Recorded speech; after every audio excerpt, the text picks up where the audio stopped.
There's a new organization growing rapidly here in Canada called Police on Guard for Thee. It was created by active and former police officers to stop these unconstitutional public health measures. With politicians, health authorities, and the media all promoting these heavy-handed measures, the police really are the thin blue line that either separates us from or tips us into a full-blown police state. So as you can imagine, I was very relieved to find out about Police on Guard for Thee. Len Faul is a retired former inspector with the Toronto Police. He's agreed to sit down with me for an interview to talk about the court challenge they're filing on our behalf and on behalf of the police officers who are being asked to impose these laws on the communities they're sworn to protect.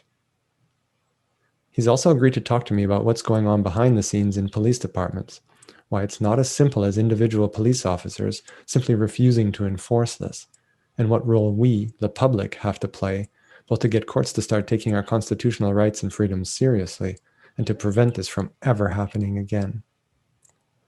And finally, I have a bunch of questions for Len about how we can get our voices heard, despite the government's efforts to intimidate us into compliance. So Len, I really appreciate you taking the time to have this conversation with me today. It's my pleasure, Julius. I thought that maybe we could start off by you telling viewers a little bit about yourself and about your organization and why you guys decided to speak out against these mandatory public health measures. Yeah, certainly.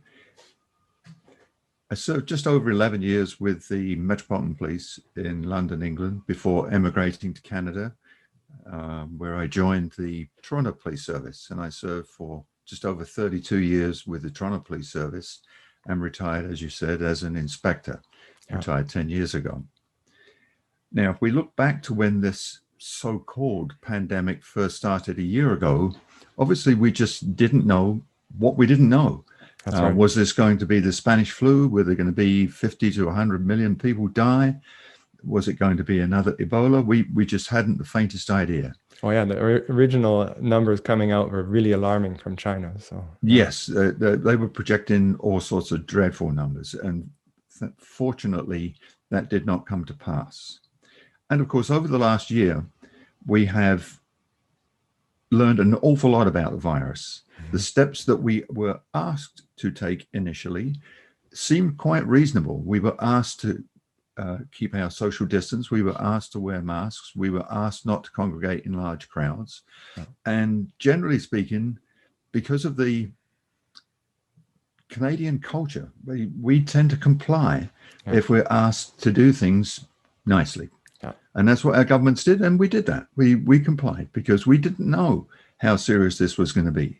But we've had a full year to study this now, a full year of scientists looking at this and identifying what the virus is and who's at risk. And of course, sadly, it is the elderly that are at risk, and those people that are locked in long-term care facilities that have severe comorbidity issues. The rest of us are not at risk. No, that's right. 99% survival rate for the rest of us. That's less than the regular flu. That's right. And so therefore, when our provincial and federal governments decided to impose this latest series of absolutely dreadful, draconian lockdown measures and blatantly breaching our civil rights, seems to be absolutely unbelievable. I can't imagine that this could have ever happened. And here we are stuck with it. And it's essentially denying everybody the right to defend themselves from all the other risks in their lives. Absolutely is. Absolutely. You talk about our rights. In Canada, the preeminent law comes from our Constitution.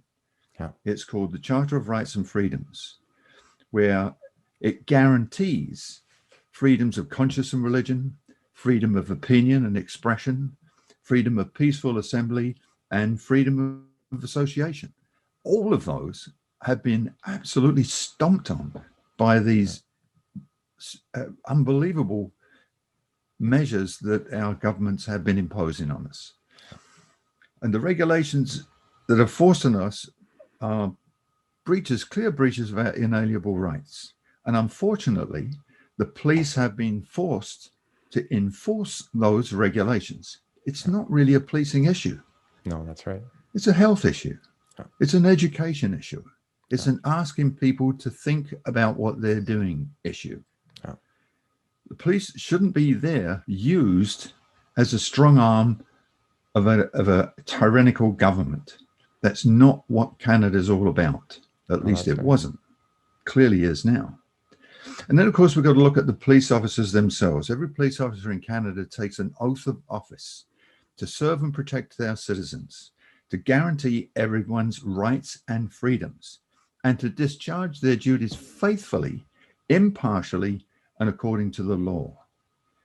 And what's happened now, of course, is that how can you do that when the regulations dictate otherwise? Yeah. This puts frontline officers at a legal risk because they are breaching people's rights, but also from a moral perspective, because it's not just an oath.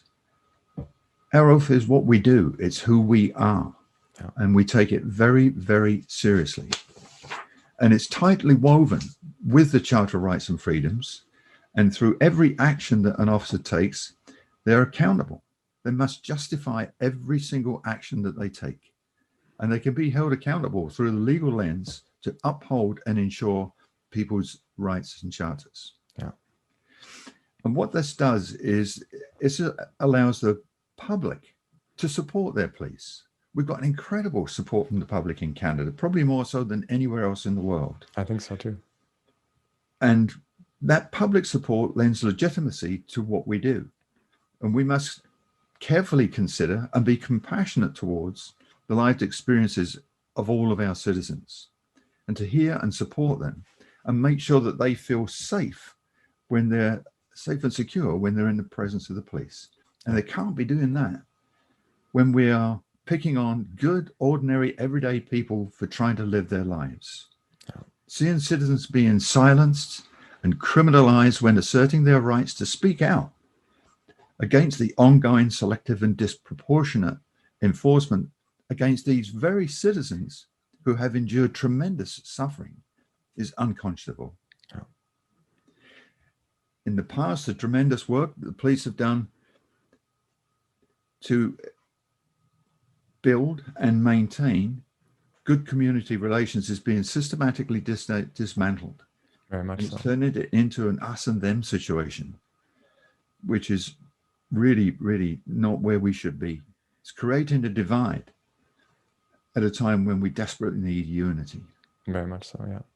Now, a very brave group of frontline officers recognized the disparities between the enforcement rules and their oath of office and the Charter of Rights and Freedoms and just basic human rights. They recognize that the incongruities. And so they have retained the services of a really good constitutional lawyer, Rocco Galati, is a brilliant constitutional lawyer, and he will very soon be filing a civil suit in our courts.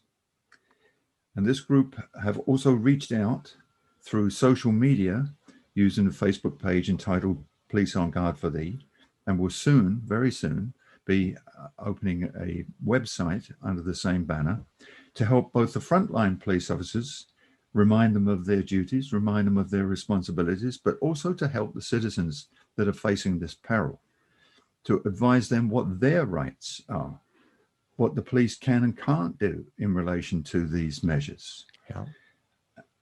And right at the moment, those frontline officers cannot be identified. For fear of repercussions? This is where I feel very sad about this. Is the reason they can't be identified is for fear of reprisals from their own services. Yeah. Even though what they're doing is absolutely right, even though it's well within the law what they're doing. And in fact, the years of policing that I've been involved in, this is one of the best examples of community-led policing I've ever come across. Yeah. They're not doing it just to help their fellow officers. They're doing it primarily to help the public, to help them stay on the straight and narrow. It's the first effort I've heard of worldwide. And I mean, it's, to me, like the height of police integrity to be able to step up and defend the community against a government that's putting out rules that are not okay. Absolutely. Absolutely. We are starting to see some other examples of policing worldwide that are clearly not happy with what they're being tasked to do. Yeah. Fairly recently, there was a demonstration in Austria, in Europe, and the police that were tasked to disperse the crowd didn't. Basically, they took their helmets off, mingled in with the crowd, and walked along with them. Good for them. Which I thought was absolutely amazing. That was just in one city in Austria. A clear show of support for the public that we have to serve and protect. Yeah. How big has the support grown with, like, among other police officers for what you guys are doing? Well, the organization now, Police on Guard for Thee, is growing exponentially. It's quite a large group of both active and retired police officers, but it also includes active and retired military, together with numerous other members of the public, like yourself, Julius, that just see the wrong being done here and want to help. And on our Facebook site, we have just under 20,000 followers now. Wow.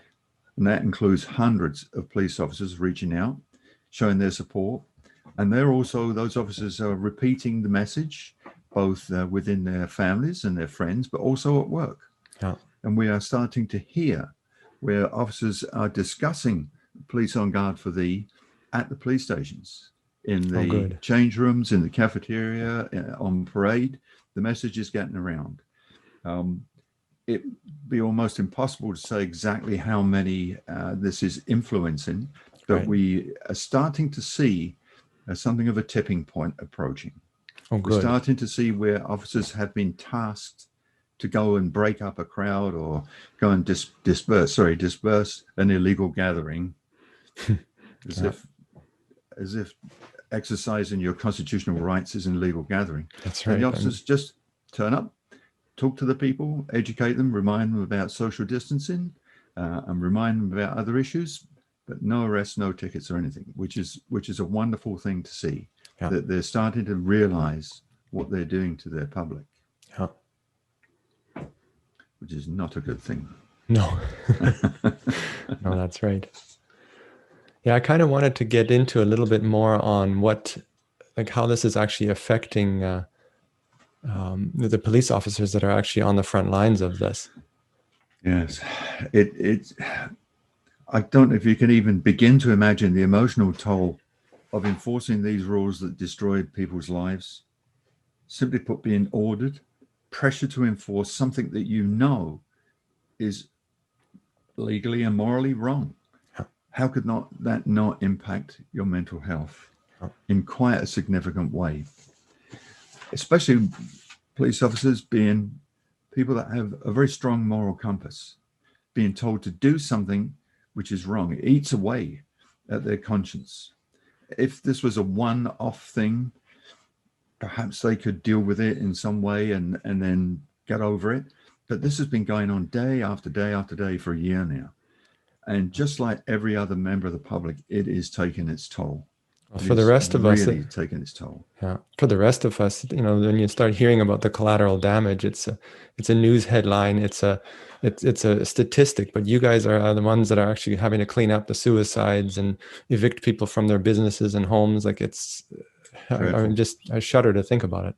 Dreadful. The number of domestic violence situations that the officers have to go to, the accounts of abuse right here in Ottawa. Our CHIO, Children's Hospital, tell us that the number of head injuries that they are treating from children has gone through the roof. Yeah, I saw that too. And that's just one. Newborn infants. Infants, yeah. It's just, it wrenches at your heart when you hear these things. It's just dreadful. Yeah. And we are starting to see a sort of new onset of anxiety and depression amongst frontline officers. Again, similar to what the public are facing. Yeah. Normally they're very even-keeled, very level-headed. It's really taken its toll. I bet. Yeah, and I imagine they are also concerned that if they crack, they are going to face tremendous legal consequences for anything that happens if they overreact in the middle of this pressure cooker that the politicians have put them into. Absolutely. As I mentioned earlier, everything that an officer does is held accountable. The spotlight is on. There Yeah. are cameras everywhere, even where we're now starting to see officers wearing body pack cameras in some areas. So everything is recorded, and every single officer will be held accountable. Yeah. And again, it's the legal repercussions that come from that, not just the stress on their psyche. It's right. what's going to happen down the road at courts. Yeah. Because as we've seen, it's not just the police service that will be held accountable. We have seen here in Ontario instances now where the individual officer is held financially accountable as well. That's right. And this is going to be taken very, very seriously when the dust settles. Well, it's really unfair that the politician that creates the situation walks off scot-free, and the police officer, I mean, rightly has to be held to account for their actions, but they've been put into an impossible situation. Yes. Yeah.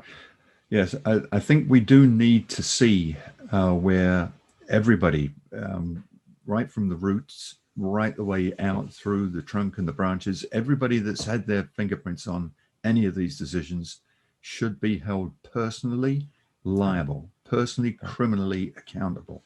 Yeah. And that includes everybody from the Prime Minister on down, right the way to the frontline officer that is overzealous and overexerts their authority. It's essentially the equivalent of a Nuremberg trial that has to hold people accountable for crimes against humanity. Yes, very much so, very much so. And there are areas in Europe where they are going to be doing that. Yeah. And hopefully that will come to our shores as well. Yeah. Yeah, I mean, I was also thinking about like if members of the public crack, that the police officers themselves are also being put at risk. I mean, we've had two examples. One was that there was a 70-year-old that threatened to start shooting police officers that were enforcing the bridge closures here in Ottawa. Yes. And then there was that fellow from Manitoba that tried to break into Rideau Hall. And I mean, the police are at the front end they're at the pointy end of the spear if something goes wrong there, Absolutely. Absolutely.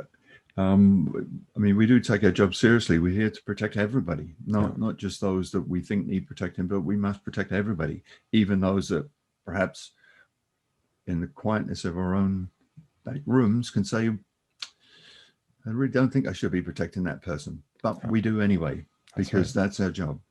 Whether we agree or disagree with their view, their point of view or not, we must protect them, and we will. And you're right, Julius. It's these officers putting their lives on the line because of the pressure cooker that's being created here.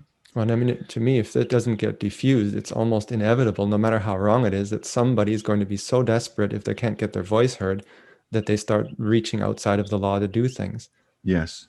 Yes. And that again flies in the face of normal behavior here in Canada. Yeah. We hold protests, and generally speaking, they're very pleasant. They can sometimes be a bit noisy, but they don't get boisterous. They don't get violent. We don't have riots. No, we don't break things when we go out and protest generally. Exactly. But I mean, the other thing too is that long term, if you break that confidence between the community and the police, even after COVID is gone, there's going to be a long-lasting lack of trust in the police, which makes their job a lot more dangerous going forward too. Absolutely. And it has taken us a long time to build these relationships, particularly with the marginalized communities, where we have worked extremely hard, where officers have been putting in a tremendous effort personally in order to get involved with those communities, in order for those people to feel safe and secure when they're dealing with the police. It's gone in a heartbeat. And I hate to say it, but there are people that I'm seeing in the media, particularly the social media, that have always supported the police, always. Always thought they just wanted that, and now starting to say, I can't understand why the police are doing this, and this is wrong, and I'll never trust them again. Yeah, I mean, I would count myself among them, where I was seeing this going on and going, I'm just horrified that the police are doing this, and hearing about what this organization is doing is kind of a reality check that you guys are actually also caught in the middle, and that we need to support you guys and support your efforts in order to stop this rather than turning against you guys. Yes, absolutely. That's a must. We can't do it without the public support. We can't do our job without the public support. I mentioned that before. Yeah. We have to work hand in hand. Yeah. We are the public. Public are the police. So Robert Bill said that in 1829. Yeah. And that's been the guiding light for policing in Western society ever since. No matter where you are in Western society, that's the view that we all take. Yeah. It's one of the first things that's drummed into us when we go through basic training. So do lots of that. I've had basic training, and that was featured very highly in that. And then it permeates throughout the rest of your career. And when you talk to your neighbors and they accept who you are, they're glad that you're in that neighborhood. The kids going to school, oh, your dad's with the police. Wow, that's great. And we're losing that. We're losing it. And as you say, it will take an incredible effort, a long time to get that back together again. Very sad. Very sad. I was going to read out, like, for the benefit of viewers. I know you're familiar with Section 1 of the Charter, but for a lot of viewers, they might not be. And it's kind of important for where I want to go next with the interview. Okay. So if I could just quickly read that out. It says, the Canadian Charter of Rights and Freedoms guarantees the rights and freedoms set out in it, subject only to such reasonable limits prescribed by law as can be demonstrably justified in a free and democratic society. So to me, that is an obligation on the government and not a blank check on our for the government to limit our rights. So Absolutely. What options do police have to force government to meet that burden of proof under Section 1? It has to be through the courts. Right. And perhaps I should explain the way that policing works throughout Canada, specifically here in Ontario. There's what's called a police service board. And the police service board is responsible for determining objectives and priorities of the policing, establish policies, build a business plan, appoint and monitor the chief and the deputies, and they participate in collective bargaining. Right. They're the ones that set the tone for the chief, and the police service boards are made up primarily of politicians, including the mayor. Oh, okay, yeah. Or whoever's running the region or the district. But in the cities, it's the mayor. Now, when it comes to the operational side of policing, that's strictly the purview of the chief of police. Okay, yeah. They must not get involved in the operational side of it. And we're clearly seeing in a couple of cities, particularly where the chief is being told by the mayor exactly what to do. Yeah. When you hear a mayor talk about people gathering together to protest what's being done to them and suggesting that what those people are doing is wrong, that's a clear message to any chief of police as to what the mayor wants done. Oh, some of the things I've heard John Tory say out of Toronto just sends an absolute shiver down my back. Absolutely. Here in Ottawa, Jim Watson had the effrontery to suggest to Premier Ford that this latest lockdown shouldn't apply to Ottawa region because our numbers were getting better. We were showing less cases, certainly less deaths, less involvement in our hospitals. And Ford heavy-handedly stomped all over Watson. Outrageous, absolutely outrageous. He dared to suggest that he didn't want to see hordes of Quebecers flooding into Ottawa. How little he knows of our city. No kidding. How little understanding he has that Ottawa-Gatineau Hull is one city. Lots and lots of people from both sides of the river have friends and relatives on the other side. I do. You do. Yeah, that's right. Lots of people from Gatineau and Hull work in downtown Ottawa. We've got lots of government buildings. We've got two big, beautiful universities. We've got lots of businesses. We've got high tech here. We've got more construction than you can shake a stick at going on, and virtually all of the people that have those skills have Quebec plates on their cars. That's right. That are at those places. So it's functionally one city with just a line on the map. That's it. Absolutely, absolutely. So the effrontery to suggest that I can't believe how little he knows of his national capital. Yeah, that's just outrageous. But it's not just in the big cities either that you see this heavy-handedness. Just a one-off example would be Alma, Ontario, where the chief of police there has been persecuting one particular congregation. And he went public explaining that they're going to investigate every single member of that congregation, and all the people that organized the get-togethers and all the people that participate in celebrating their faith are going to be charged. Sick. Charged for expressing their faith. Charged for exercising their rights. A charter right that is suddenly being suspended. Like it's unreal. It is. Especially, again, I love the comparison with Ottawa. Recently, there was a protest on the Hill, and the Hill is police buying is the responsibility of the Parliamentary Protective Services. Right. The Ottawa police stand by, and on this occasion, there was a couple of vans sitting out on Wellington Avenue with a few officers in, and they will not go on the Hill unless they're asked to go on there by the Parliamentary Protective Services. Right. Whose officers were in uniform. They were engaging with the crowd. They were talking with the crowd. There were no tickets issued. Yeah. There were no arrests. There was no dispersal. There was no anger. Yeah. They served and protected their public for the moment that they were on the Hill, for those people to show their disapproval of what their governments are doing, and to dare to suggest that government policy is detrimental to the freedoms and well-beings of our citizens. And you ask what the police can do. Initially, I'm sorry for the preamble to that. No worries. But I am dismayed that the Ontario Association Chiefs of Police, right from day one, right from the get-go, didn't say, I think we need to get some legal advice on this. Let's go to court. Let's see what our civil courts have to say about our role and responsibility in this, because it's clearly contradictory to the Charter and clearly contradictory to our oaths.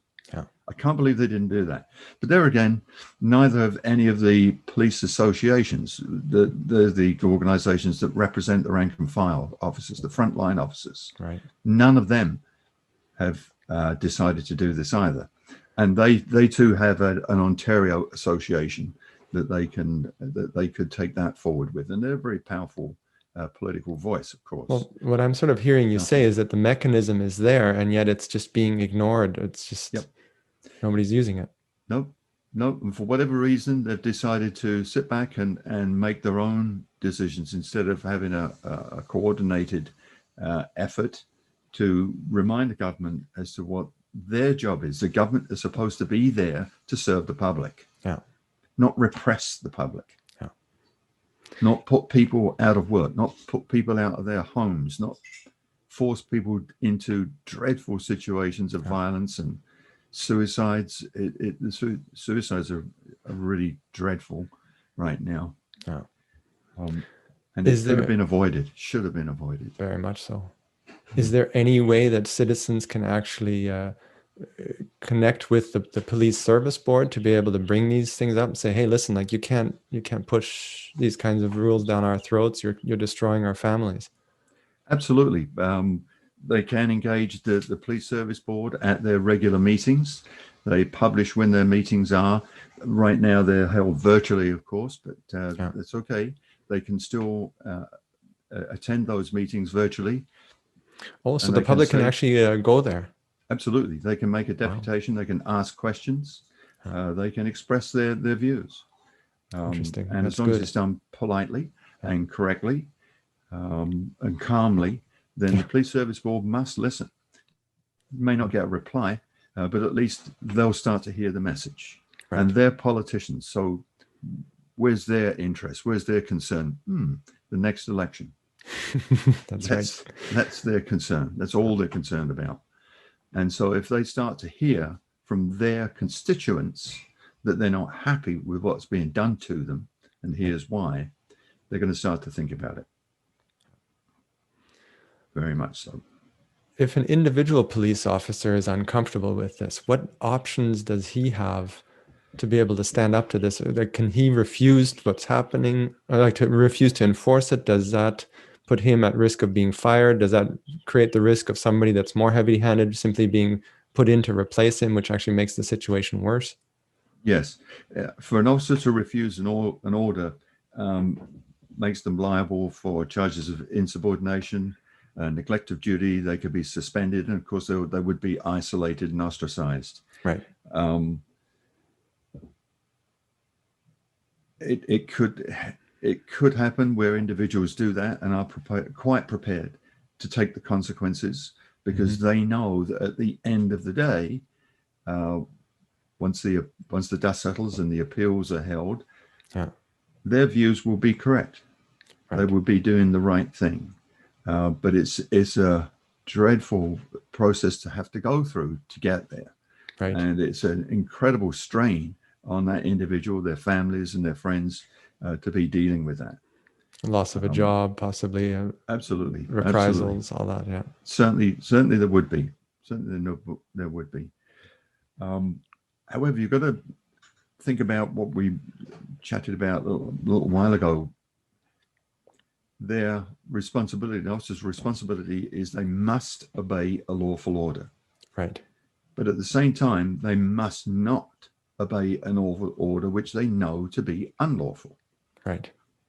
And that's putting them really between a rock and a hard place right now. Yeah. Because they will be held accountable. Very much so. What we're hearing is that the directives coming from their bosses, their commanders, they're also quick to, even though they're given the directions of what to do, they're also very quick to follow up with the statement, and I'll just read this for a moment here. Remember, you are the ones that have to testify to this and defend your actions and decisions, not us. That statement itself lends an incredible insight to me. Yeah. That's them covering their backs, because they're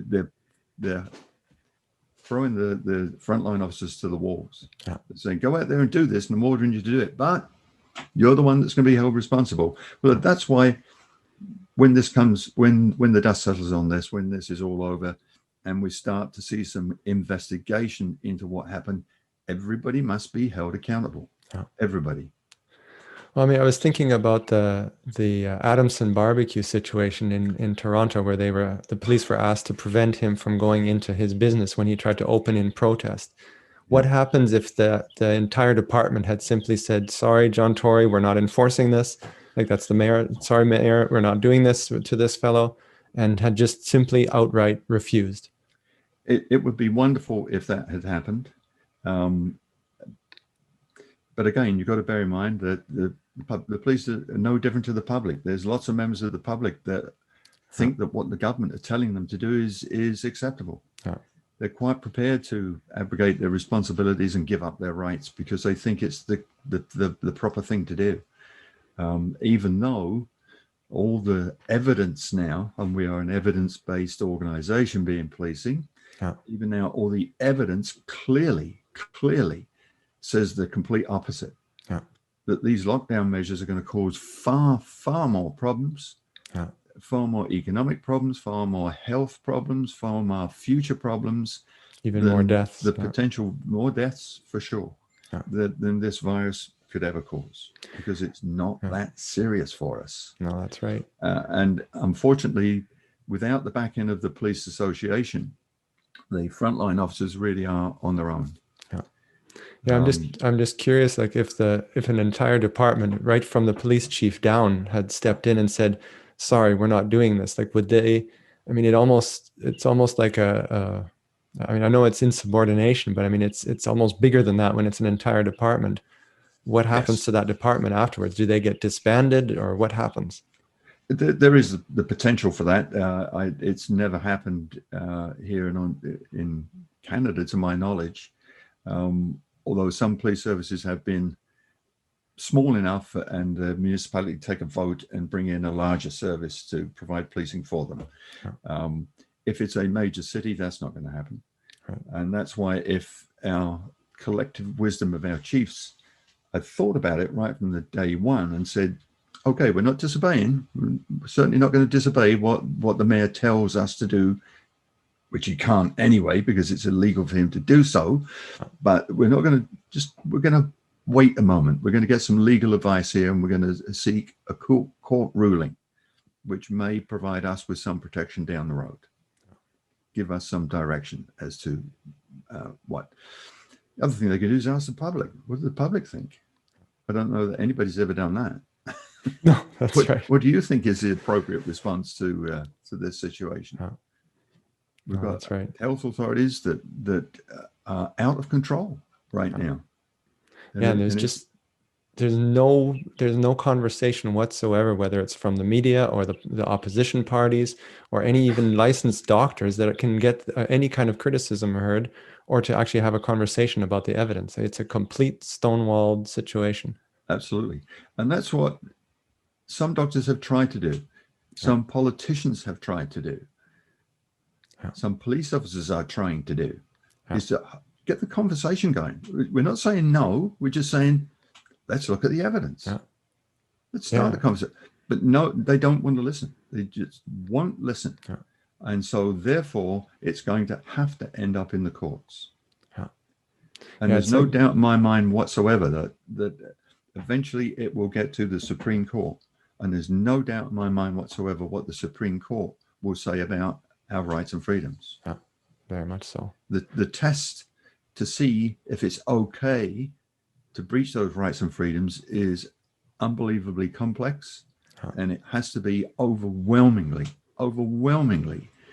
in favor of the bulk of the population, together with legal consequences and so on. It's not even close with this. Not even close. I've been actually quite horrified that on the lower level courts that they've all essentially turned over their responsibility to the health authorities. They're not actually allowing the evidence to be properly weighed in court. I mean, there's that judge in Alberta in December. Her take on it was, I must assume the restrictions protect public health and let it all carry on, and even acknowledge that there was charter rights being stepped on. Yes. And in Quebec, same thing. There was a judge on February 8th. He said the applicant had not demonstrated serious or irreparable harm, sort of implying that unless you can demonstrate that you've been harmed by having your charter rights, you have no right to have a charter right violated, that you have no right to say anything about it. Yeah, which is clearly wrong. Exactly. And again, through the appeal process and ending up through Supreme Court of Ontario and then Supreme Court of Canada, those decisions will be reversed. Right. However, we are seeing some courts that are making appropriate decisions. Right. Refer to the Quebec court. There was a very sad situation when the curfew first started that you're subjected to right now, Julius, of a homeless man being turned out of an overnight facility because they were beyond their restricted capacity. Right. And in order to avoid the police, he hid in a porta potty and he died. He froze to death. Oh no. Yeah. Which was in Montreal. It was just dreadful. Fortunately, there was an advocacy group for the homeless who went to civil court, and the civil court there said, of course it can't apply to homeless people. Right. You have to adjust, you have to amend your curfew. It cannot apply to homeless people. That's ridiculous. Yeah. Which is why when Ford said, I don't believe in curfews, but there's nowhere to go and nothing to do because everything's shut down. Yeah. He specifically said this does not apply to homeless people because the court's already said so. Quite recently, we had a court decision that flies against what happened in Alberta with a religious congregation there, where the health authority in BC went to the courts. They were seeking injunctions against 3 different church groups. And the court there basically said, you're not getting us involved in this. Right. It's your legislation. You deal with your enforcement within your legislation. This is not for courts to deal with. So they turned them down. They did not get the injunction, and quite rightly so. But if you look at again at the international situation in Holland, the ruling went against the government there, and they had to withdraw their health measures. But they only did so momentarily. They brought in a totally different bill and went back to square one of basically lockdown again. So they're going to have to go through the court process again, and the good citizens will win again. In Germany, in Weimar, in Germany, court decision there was to completely overturn all of the lockdown measures. And basically they said was that this is completely contrary to all basic human rights. And they struck it down completely. And again, it's just the thin edge of the wedge, but we're starting to see some of these good decisions coming down. And there will be more. There's no doubt in my mind about that. There will be more.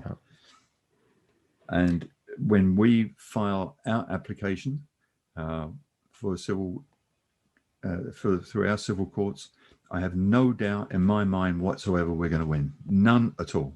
Right. None.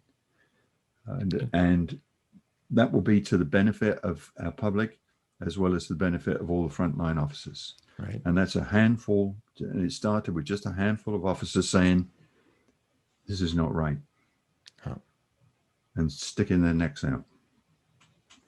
You know, I was thinking about your career, because like just running off of the numbers, you must have already been in the forces when the Hong Kong flu came through. Well, in fact, that was in the UK, of course. I joined in February 1968, the year that it hit the UK. Very, very sadly, in the UK, we had 30,000 deaths from that particular flu, which is numbers were higher than we would normally get with flu. In a short period of time, but it's nothing to do with the police. The police weren't involved at all. There was no lockdowns. There was no breaches of people's rights or freedoms. It was a health issue, and it was an education issue. Yeah, that's what I was wondering, if there was any police enforcement of health authority recommendations. No, absolutely not. And not just in the UK, of course. I was in police in Toronto when we had SARS outbreak, or H1N1. We've had the bird flu, we've had the swine flu, we've had all sorts of stuff going on. Never, ever, ever have we overreacted the way that we have with this. Never, ever, ever have we started to treat ordinary good citizens like criminals. No, that's right. For doing what our charter guarantees them the right to do. It's just mind-boggling. I never, ever thought I'd live to see the day that would happen in Canada. No, that's right. It's just outrageous. I've been thinking about your guys' court challenge and wondering how the public can have your backs and show more support, so that there's more sort of pressure on the courts to take this seriously, as opposed to just writing it off as a few disgruntled officers, and rather than a widespread issue, you know. Well, one of the things that we have already is our Facebook page, and we have lots of support there, and we can clearly show, you know, large number of members of the public are supporting us through that. We will be adding a petition to our website when we have that up and running. Right. So we would encourage everybody to read the petition, and if they agree with it, which I'm certain the vast majority will, if you're interested in your rights and freedoms, that is, to sign the petition. And as you say, it's not going to be a make or break for the courts, but it certainly adds some strength to it when you've got large numbers of people. As I said already, we've got just under 20,000 people. That's a large percentage of our communities are saying what's being done to them is wrong. And what we're asking for is to not put the police in that position where they have to do this to their communities, because it's wrong. Go ahead. Also, where the public can help is they can help themselves by understanding what their rights are, what their responsibilities are, what can and can't be done to them. Right. Question the police officers, question the bylaw officers. Why are you doing this? Why are you asking me this? Yeah. What authority do you have to do that? And again, on the Police on Guard Facebook page and on our website, there will be lots of information, easily understood, readily available, in order to explain all of these issues. Do I have to wear a mask in a store when I've got a medical exemption? And what if the officer comes and gives me a ticket for not wearing a mask? What am I supposed to do? Yeah. Again, it's all clearly explained in there. Clearly explained that if you have an exemption, if you are exempt from wearing a mask, even within the Reopening of Ontario Act, it says that if people have an exemption from wearing a mask, you must honor that exemption. Yeah. It's not just a breach under the Reopening of Ontario Act, but it's also a breach of human rights. Yeah. You cannot discriminate against somebody because of their medical condition. And interestingly enough, you can't ask what that medical condition is. Oh, good. Yeah. It's strictly privileged information between you and your doctor. Right. It's as simple as that. They cannot even ask. You don't need to carry a certificate saying, I've got emphysema, therefore I can't wear a mask. No, Right. Not allowed to ask. And unfortunately, we've got some officers that clearly don't know the law. They don't know what the Reopening of Ontario Act says, and they don't know what the Human Rights Code is all about. So your guys' they have effort to is do that. essentially educating both sides of like, it's not just for Yes. the public, but also for officers to themselves to understand. And that's what Police on Guard are doing, is they're doing their utmost to reach as many people as they can in order to educate them, to spread the word. And with your help, Julius, we're going to be able to increase that number. So we really appreciate you doing that. I appreciate the And opportunity. other members of the public can help spread the word as well. Yeah. But also, we mentioned earlier on about contacting your civil representatives. Yeah. Write letters. Write letters to your councillor, to your MPP, to your MP, to the local chief of police, to the mayor. Yeah. Write letters. There's nothing more visual than piles of letters building up on their desks for them to have to deal with. It's not like email's good. Don't get me wrong, email's good, but email is only ever one click away. That's right. Whereas piles of letters, and again, they're only concerned. Their representatives are only concerned for the next election. So they see these letters from their constituents, and they're going to be taking it. And we're starting to see that. We're starting to see a group of current and former members of parliament and councillors that are getting together and saying, our constituents are not happy with this. We've got to do something about it. I think it's the Liberty Caucus, or end the lockdown caucus, I think is what it's called. Something like 20 current and 23 former elected representatives from all levels of government. I was really pleased to see that. Yes, and that number is growing. And obviously, we will provide whatever support we can, and they will provide whatever support they can to us too, because we're not in this alone. No, that's right. We are communicating with groups of doctors, with groups of nurses, with groups of politicians. We try desperately to communicate with the mainstream media. I've only had one person, Joe Warmington, that has been kind enough to listen to me and give me a space in the Sun newspaper. Oh, good. None of the other media are interested in anything other than what the government tells them to say. It's basically the propaganda machine for the government at the moment. Absolutely, that's all they are. That's all they are. We're looking to alternate news sources in order to find out the truth of what's happening, the truth of what the communities are experiencing, what they're feeling, the truth of what the communities want done. And it's through social media and alternate media that we're learning this. So again, we must get that word out there wide and far. Would a similar letter campaign to police departments from citizens be useful as well? Yes, it would. Yes, it would. Again, it's at that level, it's somewhat political. But certainly if they are hearing from their own communities, we're not happy with what you're doing there, Chief. Yeah. We'd like to talk to you about this. Try and engage in conversation, and I think that's the best way to resolve it.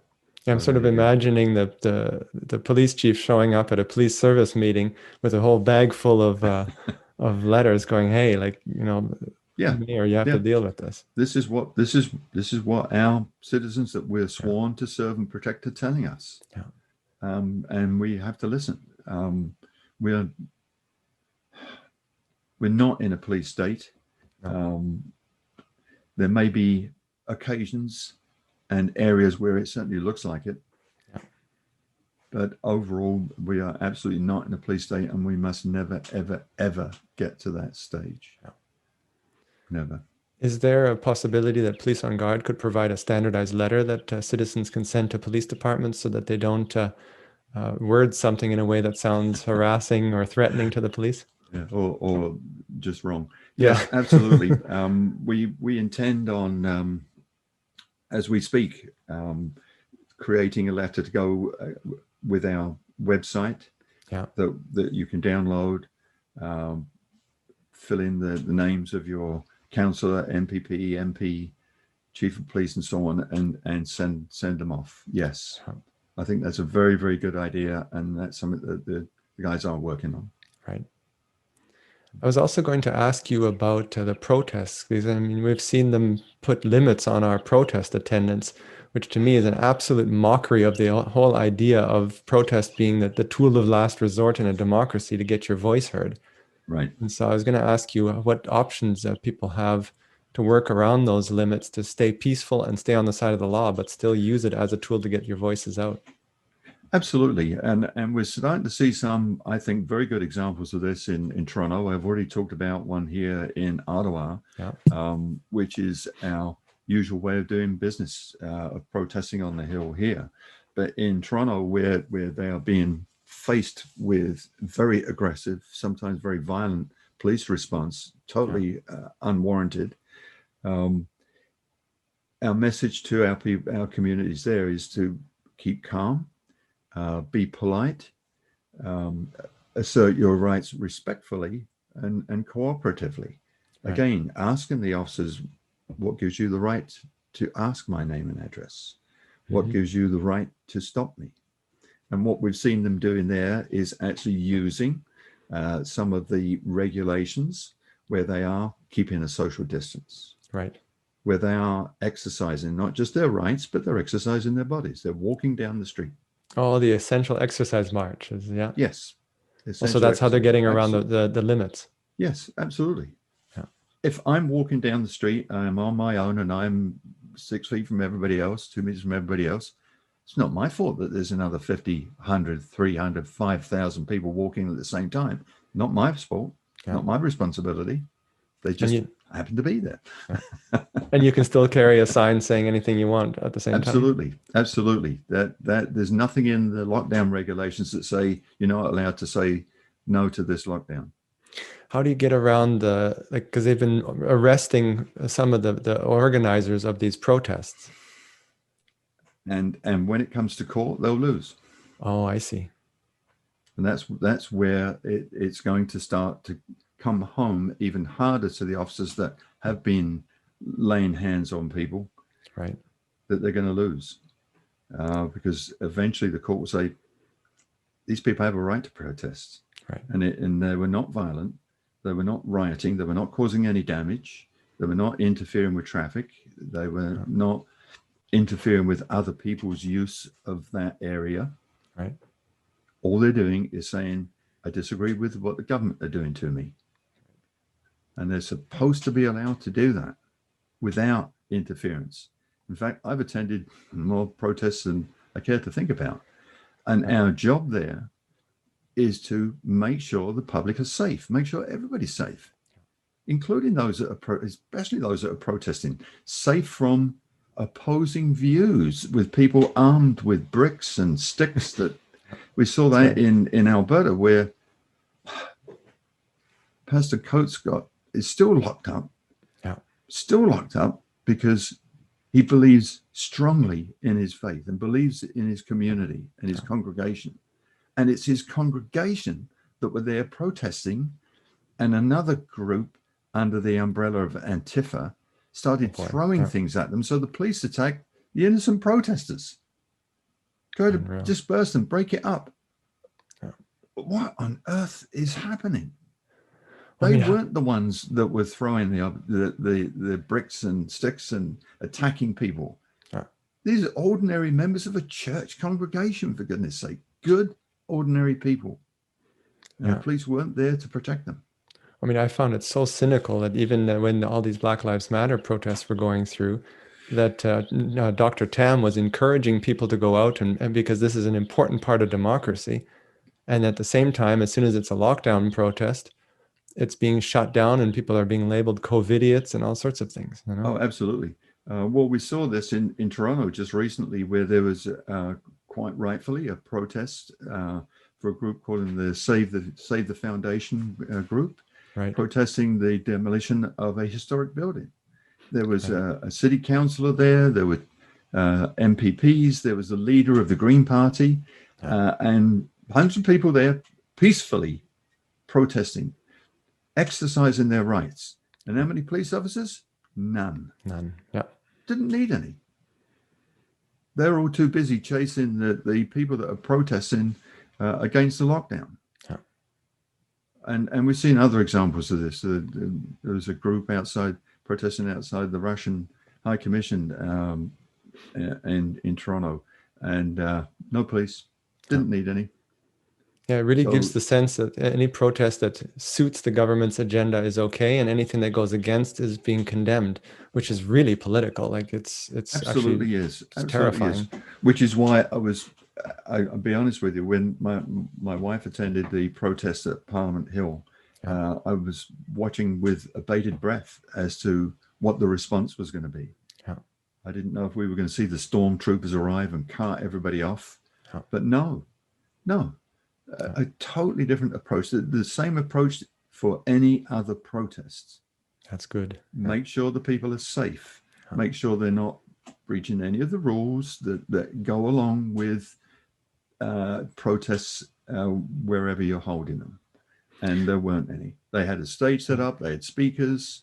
Everybody was compliant with whatever was asked of them. It was funny because there was one Parliamentary Protective Services officer on the gate, and he's letting everybody in. He's saying to them, please, the sign that you've got on the stick, you can't bring the stick in. Oh. You have to take the sign off the stick, which was quite amusing because lots of people there had remembered attending another protest where they were asked to bring pots and pans and bang on the pots and pans to make lots of noise. Yeah. So they were armed with frying pans and saucepans, but they weren't taken from them.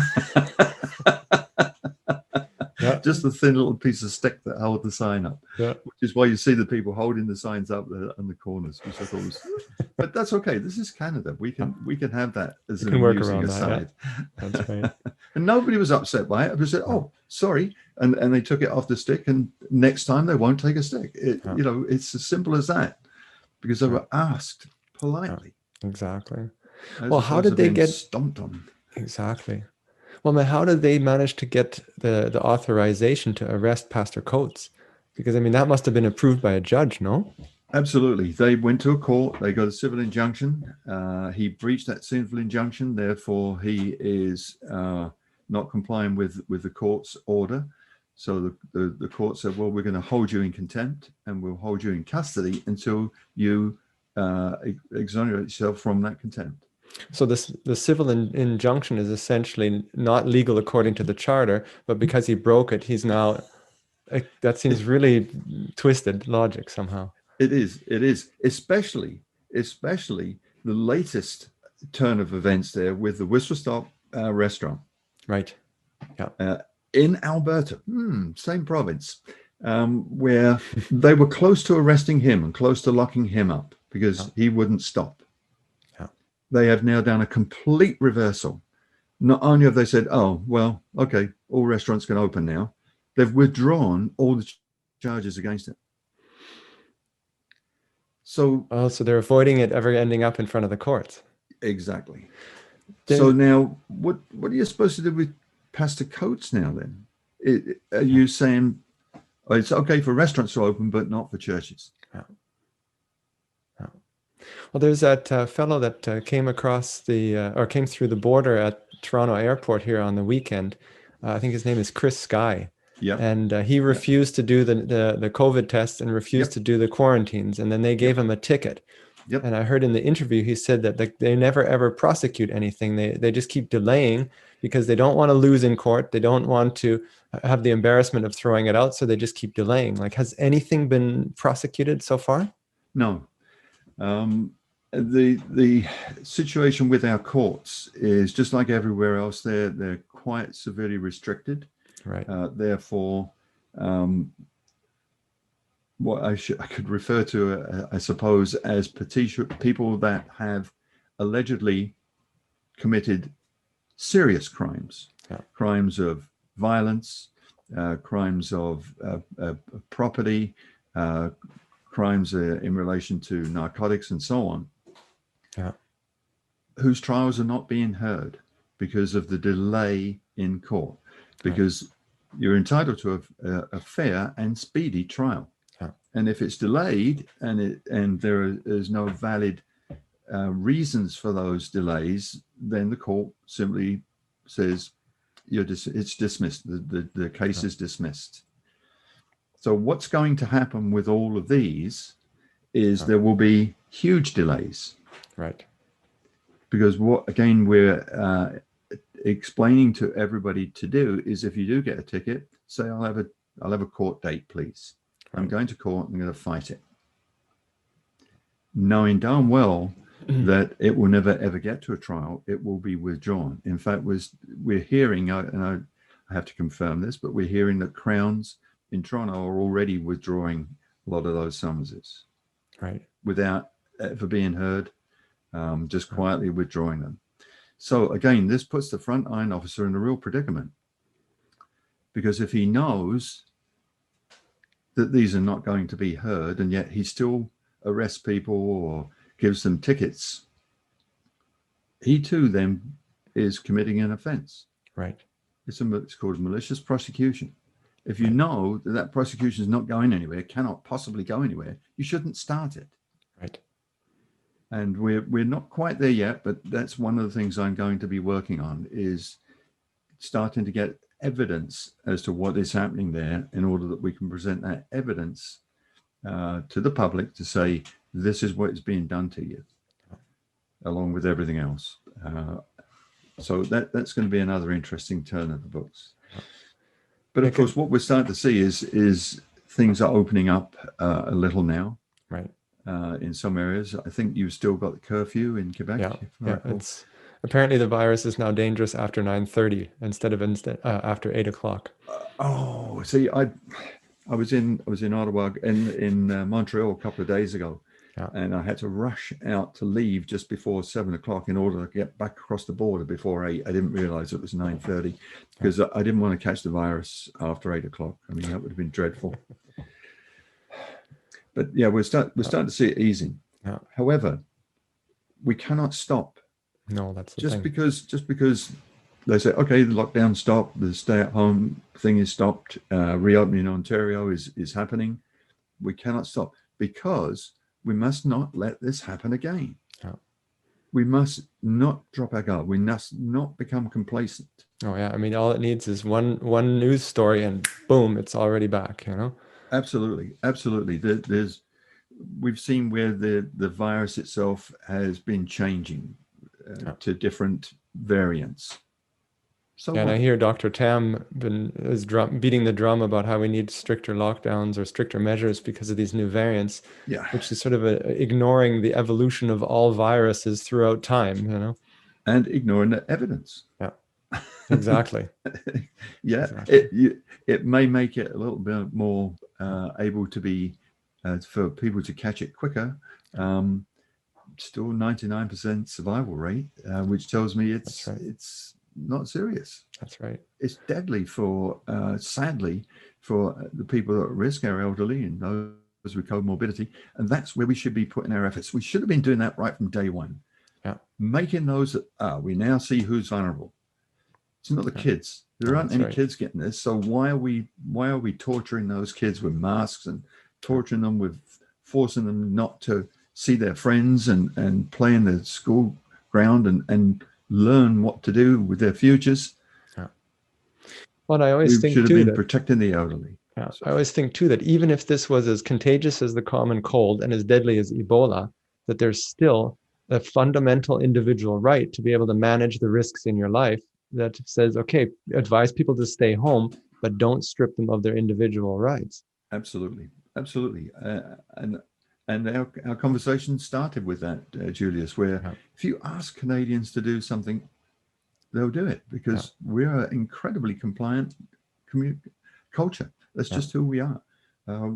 We like that, and we'll apologize. That's right. That's right.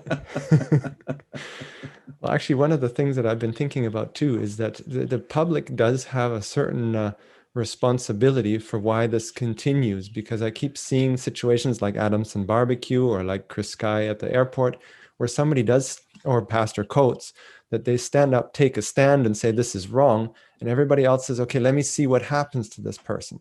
But by doing that, we're essentially teaching everybody else that nobody's going to have your back if you stand up, which makes it harder and harder for people to stand up against this. If every business had opened up alongside Adamson Barbecue, or every church ripped open their doors and the moment that Pastor Coates was arrested, you essentially overwhelm the system to where it forces the issue. Either you have to go completely crazy if you're the government, or you have to let it go because you can't support those measures. Yes. Well, that's what happened in northern Italy. The restaurants there, en masse, a few thousand of them, said, "We've got to open. You know, this is our business. This is a tourist area. We're going to open." And the government said, "Okay," because as you say, it was just too overwhelming for them to deal with. It really was. And I think that's why we've seen this decision in Alberta with the whistle stop now allowing all the other restaurants to open, because they realize they're wrong. And that's something that for most politicians to admit that they've done something wrong is, in my experience, near on impossible to see. They just don't have the moral fortitude to be able to stand there and say, you know what, we thought that was the right thing to do at the time, but upon reflection, no, we shouldn't be doing that. I mean, all of the studies are showing how horrific the terrible results of the lockdown are being and are going to continue to be. Even though the lockdown is going to be over, we're still going to be suffering from the results of that for ages to come. Very much a long time. The damage is done. Yeah, I think about these color revolutions back in the Eastern Bloc countries, and it's sort of a reminder of the power of getting large numbers together, and that even when there's a government as crazy as theirs were, which are willing to, literally shoot people for attending these kinds of protests, that if there's enough people stepping forward, all the institutions, everybody has to essentially align behind them, because it's not feasible to continue to enforce it. And so every time we don't attend a protest, we're kind of at fault for not doing something about this to get the numbers up. Yes, and sadly, that's where we have been as a culture. We have been complacent. I think we're starting to see more people standing up for their rights now. We're starting to see the Chris Skies of the world, the Juliuses of Ottawa saying, no, enough. I'm an ordinary citizen, and this is not right. And people know in their hearts as well as their minds that it's just not right. And so it has to stop. And again, I think we're starting to see that, certainly starting to see that, hopefully tipping point coming to a head soon. But again, we must not be complacent and bury our heads in the sand and say, oh, well, it's all over now. We can get back to normal. No, we've got to hold these people accountable for what they've done. We've got to hold their feet to the fire. There has to be inquiries. There has to be trials. And hopefully at the end of it, there'll be a situation where we can lop the head off of all of this, Right. so that it cannot happen again, so that those future politicians say, we better think carefully about what we're going to do here, because I don't want my head on the chopping block. Well, that's the other thing that I was kind of going to ask you about, is that, I can see what you're saying about having to make an example about this, but is there also, like, do we need some sort of checks and balances in our democracy that need to be added to kind of put a barrier that's stronger between the police and politicians? So that, I'm thinking about, for example, in the United States, where they have the elected sheriffs. A lot of the elected sheriffs stood up and said, we're not going to enforce this in our communities. Whereas in the bigger cities where they're not elected, there's a much stronger push to enforce all of these rules when the politicians say so. Yeah, and it's a very different process of policing in the US to what it is in Canada. We're much more aligned with the UK, obviously, in Australia, New Zealand, many parts of Europe, where policing has to remain apolitical. We cannot be involved in politics at all. In our oath, it says we must be impartial. Right. You can't be impartial if you're elected. The other thing with elections is you have winners and losers, and therefore people be sore when they lose and they go crazy when they win. We don't need that here. This is something of an aberration we're seeing here in Canada. We've never experienced this before. No. Canada suffered through 2 world wars, lost many sons and daughters to the conflicts, but we never saw this type of response. Right. Sadly, it did affect adversely communities, like the Japanese community getting interned and then having all their property stolen from them and so on. Dreadful.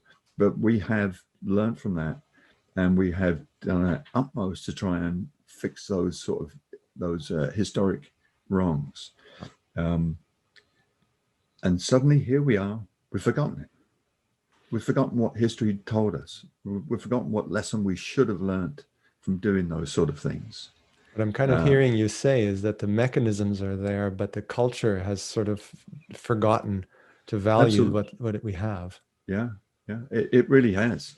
The governments have very good control of mainstream media, and what they've been selling is fear.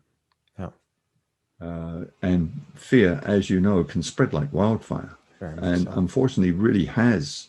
And any attempt to tell the truth of the situation about what we're facing, what the evidence is telling us, is just not reaching the ears of most of the public, which is why, fortunately, these brave frontline officers started Please Stand on Guard for Thee, and are trying their utmost to educate the public as to all the issues. We are not scientists, we're not medical. We do know the law, we do know what our job is, so we're able to focus on that. But we can still point to where studies have been undertaken, where eminent scientists are telling us that what we're doing is wrong. And we will start to use those expert witnesses in our trials when it comes to it. We'll have those experts there telling the court. And I think that's what's been missing up until now. There's only been one narrative in any of these trials so far. And what we need is an opposing narrative to say, wait a minute, I'm a scientist and I've been working with this group of scientists, and here's the numbers. This is what we're seeing. Yeah, it's been very much a one-sided flow of information. Like, absolutely. To me, science and democracy both need debate in order to function. Otherwise, it just stops. It's the systems that can't work without that. Yes, very much so. Which is why all these emergency orders, the orders coming from our federal government through ordering council, there needs to be checks and balances there as well, and there aren't. Yeah. You often hear lots of friends in the US, and them talking about their president being the most powerful man in the world. It's got nothing compared to what our prime minister has. Our prime minister has ordering council that can change anything in a heartbeat forever. Yeah. When the prime minister in Canada rolls over in bed, the entire country has to roll over with him, essentially. Yes. Yes, because there's no checks and balance. What you would need ordering council, the same as you need emergency measures. There's no argument there. We've got to have it, but it should be for a very, very limited time, and it should end within that limited period of time and go before full debate in the House. So all sides of the arguments can be heard, and then a vote taken. That's called democracy. I was looking through some of the parliamentary records from back in January of 2020. Dr. Tam sat in front of the parliamentary committee and warned everybody that the fear of the epidemic could be worse than the epidemic itself, and that the measures must not be out of proportion to the risk. Those were her words. Yes, and yet that's all been lost. And she flew right in the face of her own knowledge. It's as simple as that. I don't know if that's power hungry or what it is, but it's wrong. It's outrageous. I'm very worried about this Bill C-10 that they're coming through with which criminalizes harmful speech, which in the panic that we're seeing now, I wonder how quickly that'll be repurposed to deal with skeptics that might be putting people at risk for not believing the health officials. Yes. It is scary. Again, that's a breach of one of our rights. We have the right to expression. We have the right to dissent. And I think, fortunately, it has to be debated, so it goes through as a bill. It's not something they're going to ram through ordering council as they're doing with other outrageous situations. And we'll see where that debate leads. I hope we have enough of an opposition to actually properly debate it, because that seems to be missing at the moment. Yes, it does. We don't seem to have opposition at any level of government right now. Everybody's rolled over, and I don't get it. You're supposed to be in opposition for a reason, meaning opposing what the other side of the room want to do. Yeah, they basically argue about who can deliver the vaccine better, which ignores everything. Yeah. There's a wonderful story apparently of when one of the big free trade issues was going on, but back in Sir John A. Macdonald's time, he waited for the other party to decide which position they were going to take, so that he could take the opposite position, so both sides could be argued properly in Parliament. Yes. I would love to see that now. No, there doesn't seem to be any debate. There doesn't seem to be any arguing for or against. Everybody just seems to be rolling over. Dreadful. Absolutely dreadful. Excuse me. Do you have a message that you could leave both the public and the police officers who are in support of all of these measures, that you could leave them with to think about at the end of this interview? Certainly. Through my years of experience, I can tell you that the police, generally speaking, are very competent investigators, very competent. The truth seekers. They're looking for evidence. And police operations are governed by that evidence. They're governed by that information that we have. And we rely on it to shape any decisions that we make. And now is no different. We are now getting that evidence. We've now got that information there as to what our decisions should be. And we must not risk making wrong decisions, especially on behalf of the citizens that we are sworn to protect.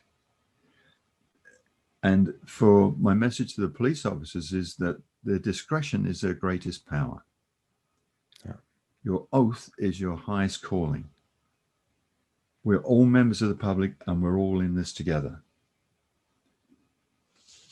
The officers are suffering just as much as the public. And at the same time, I would ask the public to stand up for your rights. Do not be complacent.